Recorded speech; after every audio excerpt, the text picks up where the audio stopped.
अस्सलामुअलैकुम। I hope you all are fine. हमने अपनी वेब सीरीज़ का स्टार्ट किया हुआ है जिसमें हमने अपने पहले 2 लेक्चर HTML के अपलोड किए हुए हैं।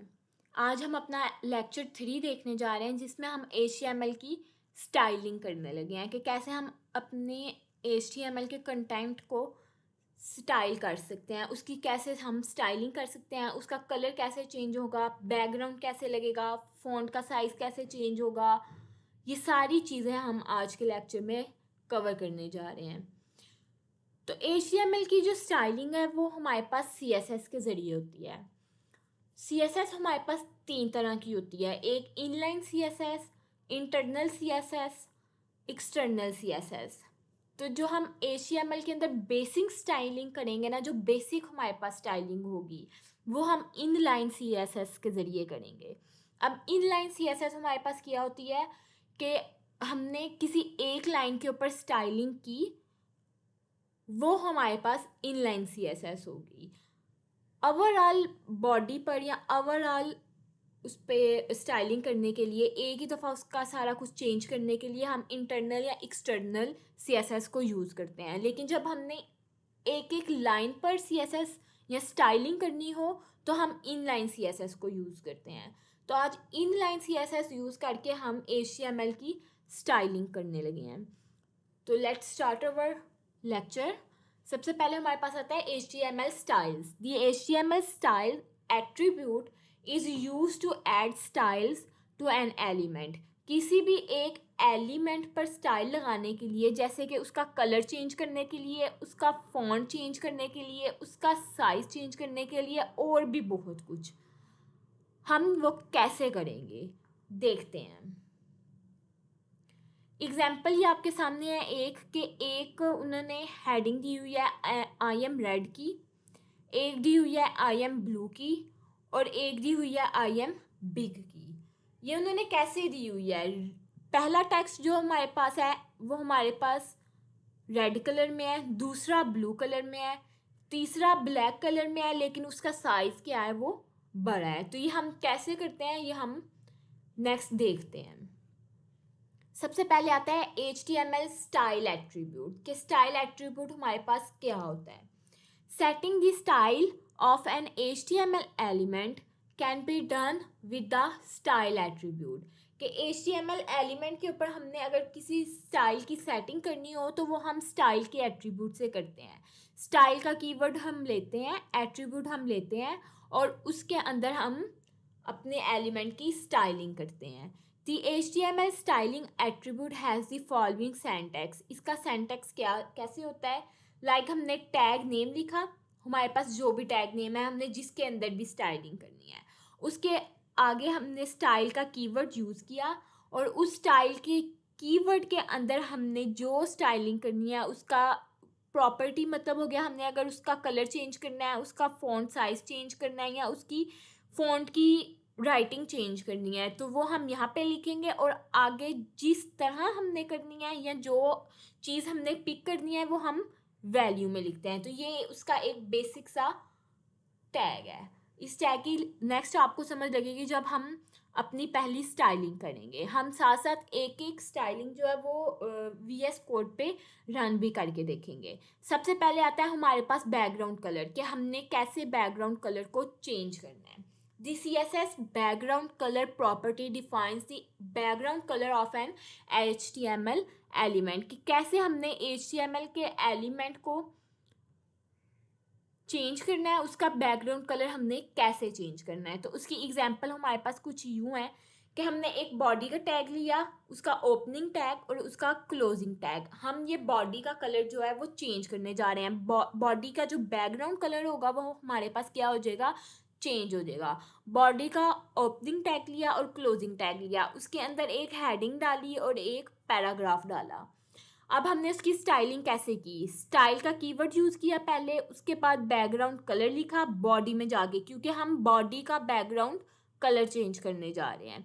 बैकग्राउंड कलर और जो बैकग्राउंड कलर हमने देना है वो आगे हम यहाँ पे लिखेंगे। तो इस तरह हमारा क्या होगा, बॉडी का बैकग्राउंड कलर चेंज हो जाएगा। इसको VS कोड पे हम रन करके देखते हैं। ये हमने वैसे पिछले लेक्चर में जो है वो काम किया हुआ था, तो इसको रिमूव करके हम नया काम करते हैं क्योंकि ये थोड़ा मिक्सअप हो जाएगा। तो इसको हम यहाँ पे क्लियर करते हैं, ठीक है। और ये हमारे पास क्या हो गया, बॉडी का टैग हो गया। अब इसके अंदर हम कोई भी एक हेडिंग बना लेते हैं।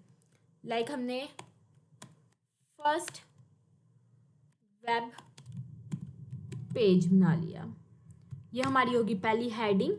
इसके अंदर हमने पैराग्राफ क्या लिखा, पैराग्राफ हमने कुछ भी लिख दिया, दिस इज माई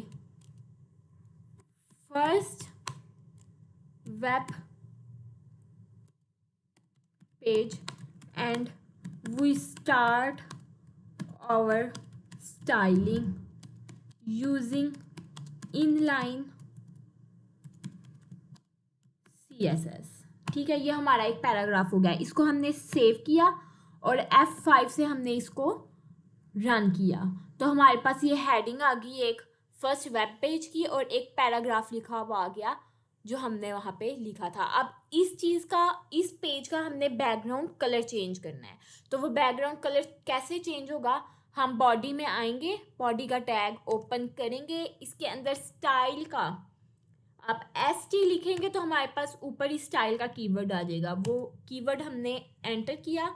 अब इसके अंदर हमने बैकग्राउंड कलर चेंज करना है, तो हम बैकग्राउंड लिखेंगे तो हमारे पास बैकग्राउंड कलर आ जाएगा। अब हमने बैकग्राउंड कलर क्या चेंज करना है, यहाँ पे ये हमारे पास पूरी लिस्ट आ गई है, हमने जो भी बैकग्राउंड कलर चेंज करना है। फॉर एग्जाम्पल हम कहते हैं कि हमने ये कलर करना है, तो इसको Ctrl+S से सेव करेंगे और F5 यहाँ पे आके करेंगे तो ये हमारा बैकग्राउंड कलर चेंज हो गया। तो इस तरह से हम अपनी बॉडी का बैकग्राउंड कलर चेंज कर सकते हैं। हम इसको किसी और कलर में भी कर सकते हैं। फॉर एग्जांपल हमने कहा हमने ब्लू करना है तो हमने इसको ब्लू कर दिया, तो ये हमारे पास ब्लू हो गया। आपका जौन सा कलर का दिल करता है आप वो कलर इसमें खुद भी लिख सकते हैं और आपके पास जो है वो यूज़ भी हो लिस्ट भी आ जाएगी। जब आपके पास लिस्ट आएगी तो उस लिस्ट के ज़रिए आप अपना जो कलर है, जो भी आपकी चॉइस है, आप उसके ज़रिए इसको कर सकते हैं।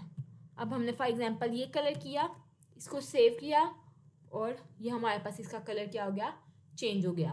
आपने जौन सा भी कलर चूज़ करना है वो लिस्ट के ज़रिए आप उस कलर को चूज़ कर सकते हैं और आपका बैकग्राउंड का कलर जो है वो चेंज हो जाएगा। नेक्स्ट आते हैं हम अपने टेक्स्ट के कलर पर कि कैसे हमने अपने टेक्स्ट का कलर चेंज करना है। टेक्स्ट का कलर मीन्स जो हमने वहाँ पे लिखा, जो हेडिंग हमने लिखी या जो पैराग्राफ हमने लिखा, हमने उसका टेक्स्ट कैसे चेंज करना है। तो उसका टेक्स्ट चेंज करने के लिए सेम हमारे पास स्टाइल का कीवर्ड कलर। अब टेक्स्ट का कलर यूज़ करने के लिए हम सिर्फ कलर लिखेंगे और आगे जो कलर हमने देना होगा वो कलर हम देंगे। इससे हमारी हेडिंग का कलर भी चेंज हो सकता है, पैराग्राफ का कलर भी चेंज हो सकता है। आपने जिस चीज़ का कलर चेंज करना है आप उसके टैग में जाके स्टाइल, कलर और आगे कलर का नेम लिखेंगे तो हमारे पास वो चेंज हो जाएगा। इसको भी हम रन करके देख लेते हैं। हेडिंग 1 में हम आए, हमने स्टाइल लिखा, कलर लिखा, कलर लिखा, कलर हमारे पास आ गया। अब हमने क्या कलर अपने इसका चेंज करना है, हमने ये वाला कलर करना है, ठीक है। वो कलर हमने लिखा, इसको सेव किया, उधर जाके रिफ्रेश किया तो हमारे पास क्या हुआ, कलर चेंज हो गया। अब अगर हमने पैराग्राफ का कलर चेंज करना है तो हम सेम यही काम पैराग्राफ में भी करेंगे। स्टाइल, कलर और उसका कलर हमने करना है ब्लू वायलेट। तो इसको हम सेव करेंगे, सेव करके इधर जाके करेंगे तो ये देखें हमारा हेडिंग का कलर भी चेंज हो गया और हमारे पैराग्राफ का कलर भी चेंज हो गया। इस तरह हम अपनी हेडिंग के टेक्स्ट को और पैराग्राफ के टेक्स्ट के कलर को चेंज कर सकते हैं। अब नेक्स्ट देखते हैं। नेक्स्ट हमारे पास आ गया फ़ॉन्ट, कि कैसे हम अपने फ़ॉन्ट को चेंज कर सकते हैं। फ़ॉन्ट को चेंज करना, फ़ॉन्ट का साइज़ बड़ा करना, उसका टेक्स्ट का साइज़ बड़ा करना, सारा कुछ हम देखेंगे आज इसमें। The CSS font family property defines the font to be used for an HTML। जो भी फॉन्ट हम यूज़ कर रहे हुए हैं उसको हमने कैसे चेंज करना है वो हम फ़ॉन्ट फैमिली के ज़रिए करेंगे। वो हम कैसे करेंगे? फॉर एग्ज़ाम्पल हमने हेडिंग में कुछ भी लिखा, दिस इज़ हेडिंग।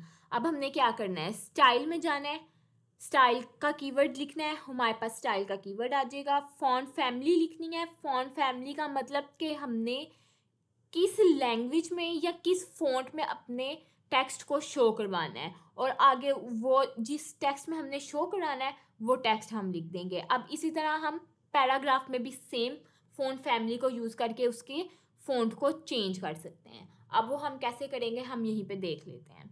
ये हमने कलर चेंज किया था, इसको हम रिमूव कर देते हैं।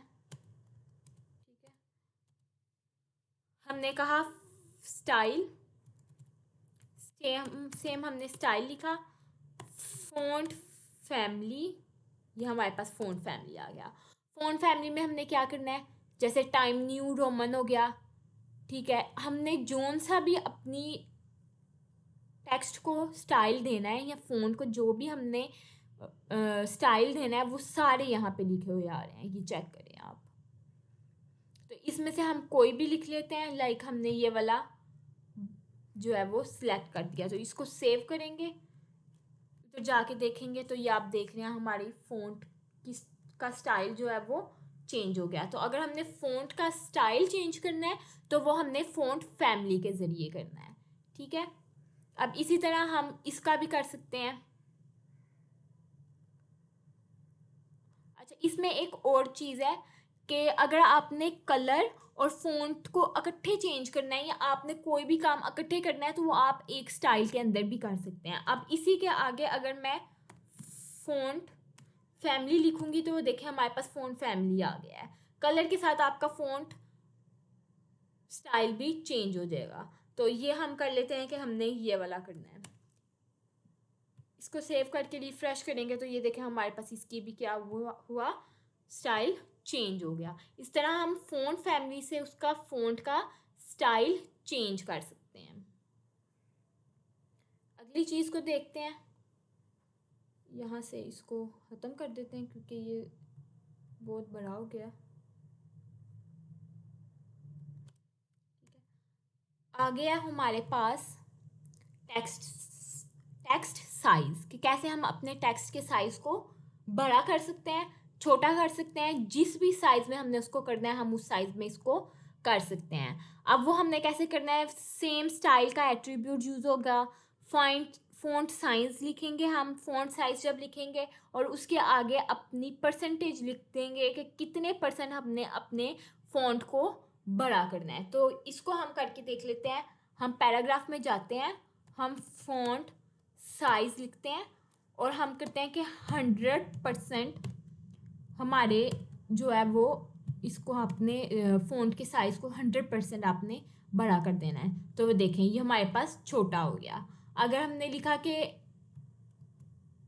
250% इसको बड़ा कर दें तो वो हमारे पास क्या होगा, ये देखें पैराग्राफ का चेंज हो गया। इसी तरह हेडिंग में भी हम क्या है इसका साइज़ चेंज कर सकते हैं।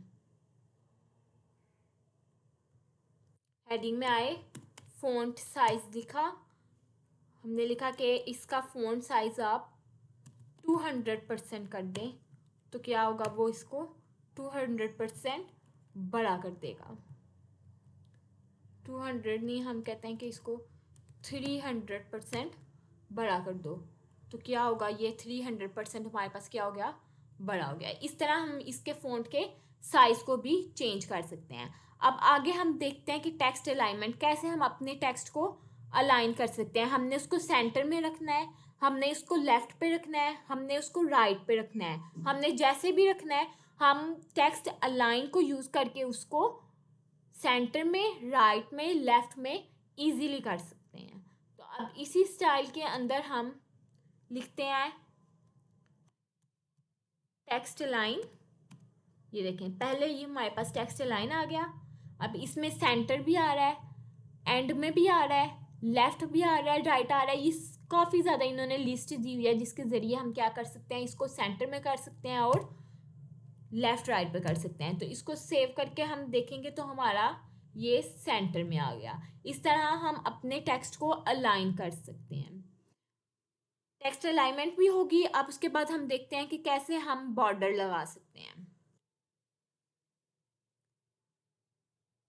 बॉर्डर लगाने के लिए हम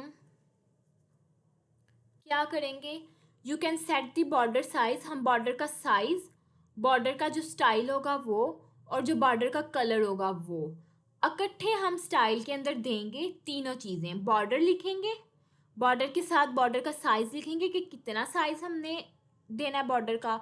उसके बाद बॉर्डर का स्टाइल क्या होगा वो लिखेंगे, और जो बॉर्डर का कलर होगा वो लिखेंगे। तीनों चीज़ें इकट्ठे लिखेंगे तो हमारा जो है वो बॉर्डर लग जाएगा। अब फॉर एग्जांपल हम चाहते हैं कि हमने पैराग्राफ में अपना बॉर्डर देना है, तो हम लिखेंगे बॉर्डर, बॉर्डर आ गया। अब वो कितने % देना है, 100 पिक्सल्स में हमने जो है उसको देना है। अब उसका क्या होगा, वो सॉलिड होगा या वो डॉटेड होगा।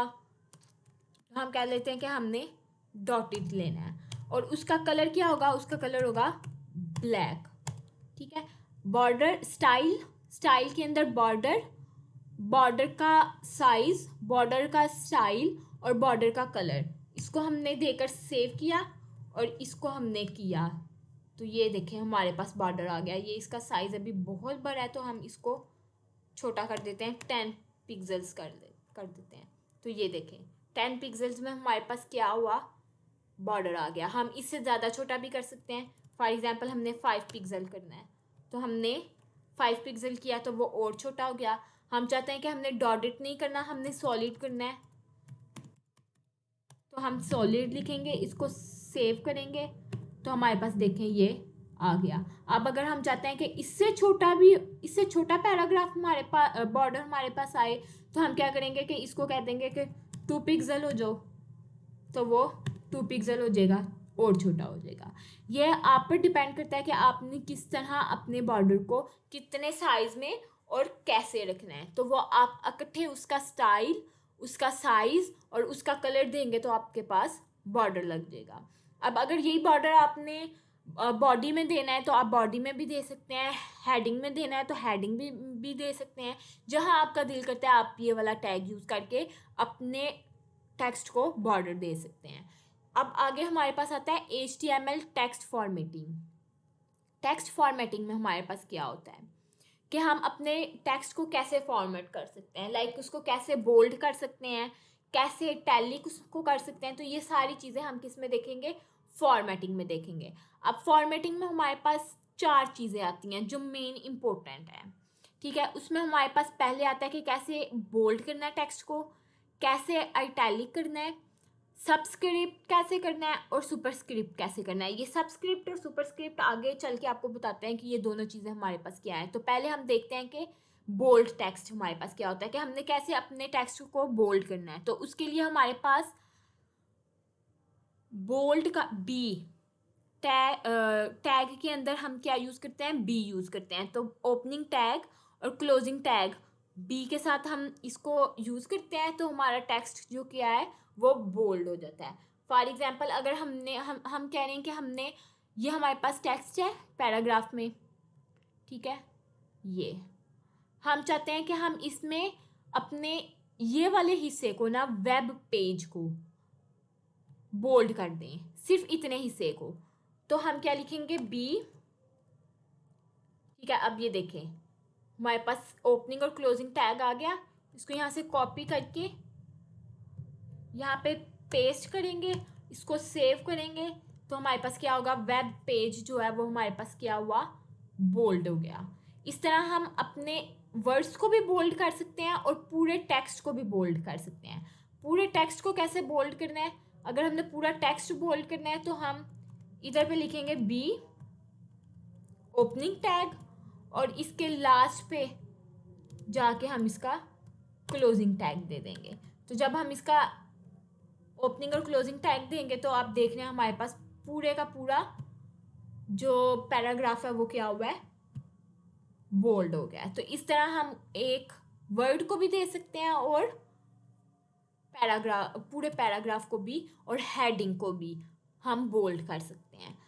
बोल्ड हो गया। अब उसके बाद अटैलिक के हमने अटैलिक करना है, हमने किसी भी पैराग्राफ को हेडिंग को अटैलिक में लिखना है, तो उसके लिए हम आई का टैग यूज़ करते हैं। आई का ओपनिंग टैग और क्लोजिंग टैग, इसको यूज़ करके हम क्या करते हैं, अपने पैराग्राफ को और हेडिंग को अटैलिक में लिख लेते हैं। यहाँ पे हम एक और पैराग्राफ लिख लेते हैं जिसमें हम this is an apple and it is red in colour, ये लिख देते हैं। इसको सेव किया हमने, हमारे पास क्या होगा, यहाँ पे एक और पैराग्राफ आ जाएगा।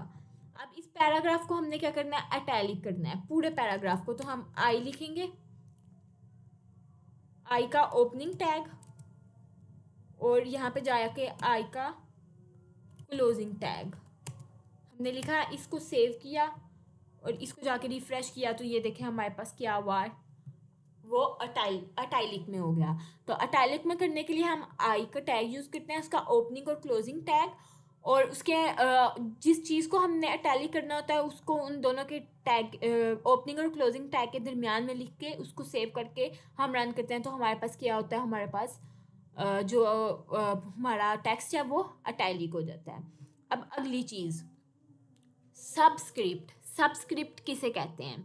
द HTML सब tag element defines subscript text. Subscript text appears half a character below the normal line. Half जो हमारे पास होता है ना, नॉर्मल लाइन फॉर एग्जांपल हमारे पास ये है, तो हमने अगर उससे हाफ कुछ नीचे लिखना है, फॉर एग्जांपल हम चाहते हैं कि एन हमारा हाफ लाइन के ऊपर हो और हाफ लाइन नीचे हो, तो हम सबस्क्रिप्ट को यूज़ करके इसको हाफ लाइन बिलो कर देते हैं नॉर्मल लाइन से, and is sometimes rendered in smaller format, और ये स्मॉलर फॉर्मेट में हमारे पास आता है। फॉर एग्जांपल उन्होंने एक एग्जांपल हमें दी हुई है केमिकल फार्मूलाज की, कि H2O जब हम लिखते हैं तो H ये हमारी नॉर्मल लाइन है, H हमारा ऊपर होता है, 2 हमारा बिलो द लाइन होता है और O हमारे पास नॉर्मल लाइन के ऊपर होता है। तो इस तरह लिखने के लिए हम क्या करते हैं, हम सबस्क्रिप्ट को यूज़ करते हैं। सबस्क्रिप्ट को कैसे यूज़ करते हैं, पैराग्राफ हमने लिखा, पैराग्राफ के अंदर हमने कुछ भी लिखा हुआ है, कुछ भी हमने अपने पैराग्राफ के अंदर लिखा हुआ है, तो उसको हमने क्या करना है, सबस्क्रिप्ट करना है। तो हमने क्या करना है, पैराग्राफ लिखा हुआ है, जिस वर्ड को हमने सबस्क्रिप्ट करना है, तो ये हमने सबका ओपनिंग टैग और क्लोजिंग टैग लगाया और दरमियान में जिसको हमने करना है वो लिख दिया, तो वो हमारे पास क्या हो जाएगा, सबस्क्रिप्ट हो जाएगा। H2O वाली एग्जांपल हम ले लेते हैं। फॉर एग्जांपल हम पैराग्राफ एक लिखते हैं और उसमें H2O लिखते हैं, ठीक है, ये आ गया हमारे पास H2O। अब हमने 2 को जो है वो क्या करना है, सबस्क्रिप्ट करना है, तो हमने इसके ऊपर क्या लिख दिया, सब 2, और यहाँ पे हमारे पास क्या आ गया, O आ गया। अब इसको हमने सेव किया, F5 किया, तो ये देखें हमारे पास क्या हुआ, 2 नॉर्मल लाइन से बिलो नीचे आ गया। अब इसी तरह फॉर एग्जांपल हम कहते हैं कि हमने एप्पल को करना है बिलो द लाइन, तो हम सब लिखेंगे,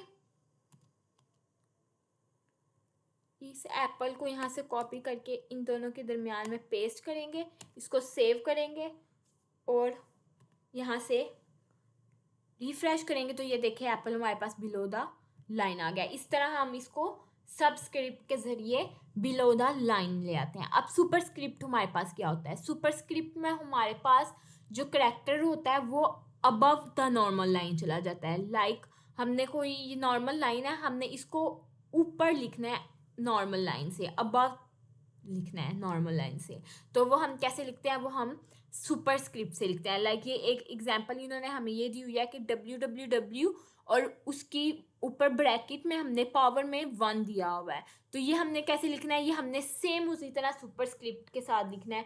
सुपरस्क्रिप्ट का हमने ओपनिंग टैग और क्लोजिंग टैग यूज़ करना है, और जो चीज़ हमने सुपरस्क्रिप्ट करनी है उसको दरमियान में लिख के हमने क्या करना है, सेव कर देना है। लाइक हमने पैराग्राफ एक बना लेते हैं हम दोबारा, दिस इज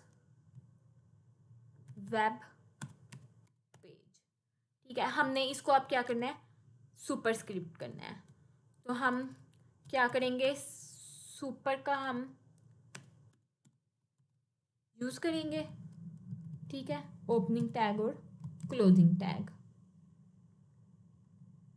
और वेब पेज को उसके अंदर लिख देंगे। इसको यहाँ से कॉपी करके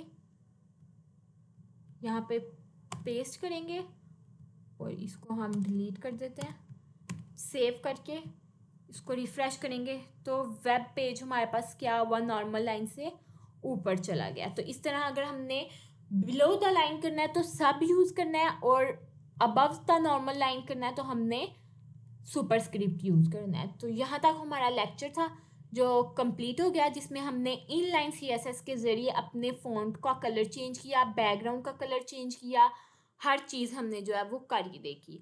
अब फॉर एग्जांपल अगर आपने पैराग्राफ के बैकग्राउंड का कलर चेंज करना है तो उसके लिए आपने पैराग्राफ में जाना है। हम इसका कलर चेंज कर लेते हैं, इसको सुपरस्क्रिप्ट से हटाते हैं, ठीक है, आपको वो भी एक दफ़ा करके दिखा देते हैं। ये जो इनलाइन सीएसएस है ये बहुत ज़्यादा है, इसमें हम बहुत सी चीज़ें कर सकते हैं। जो बेसिक थी वो मैंने आप लोगों को बताई। हमने स्टाइल यूज़ किया, स्टाइल के अंदर हमने बैकग्राउंड कलर किया, और बैकग्राउंड कलर हमने क्या दिया, यहाँ से हम कोई भी बैकग्राउंड कलर दे देते हैं, ये वाला दे देते हैं। इसको सेव किया और इसको किया, तो ये देखें हमारे पास पैराग्राफ का बैकग्राउंड कलर चेंज हो गया। इस तरह हम अपने पैराग्राफ के बैकग्राउंड कलर को चेंज कर सकते हैं, हेडिंग के बैकग्राउंड कलर को चेंज कर सकते हैं। हम बहुत सी चीज़ें इसके ज़रिए इनलाइन सीएसएस के ज़रिए कर सकते हैं। तो उम्मीद है जो आज स्टाइलिंग हमने की होगी, HTML में स्टाइलिंग जो हमने की है इनलाइन सीएसएस के ज़रिए, हो सकता है वो आपको मे बी समझ आ गई हो। अगर कुछ आपको समझ नहीं लगा तो आप कमेंट करके पूछ सकते हैं, और इसको अच्छे से आप प्रैक्टिस कीजिएगा। हेडिंग में डिफरेंट हेडिंग बनाकर, पैराग्राफ्स बनाकर इसको आप अप्लाई कीजिएगा, इंशाल्लाह आपसे हो जाएगा। और ज़्यादा से ज़्यादा प्रैक्टिस करिएगा। आज के लिए लेक्चर 3 इतना ही। इंशाल्लाह नेक्स्ट लेक्चर में आपको मिलते हैं, आगे HTML का काम लेके जाएंगे। अल्लाह हाफिज़।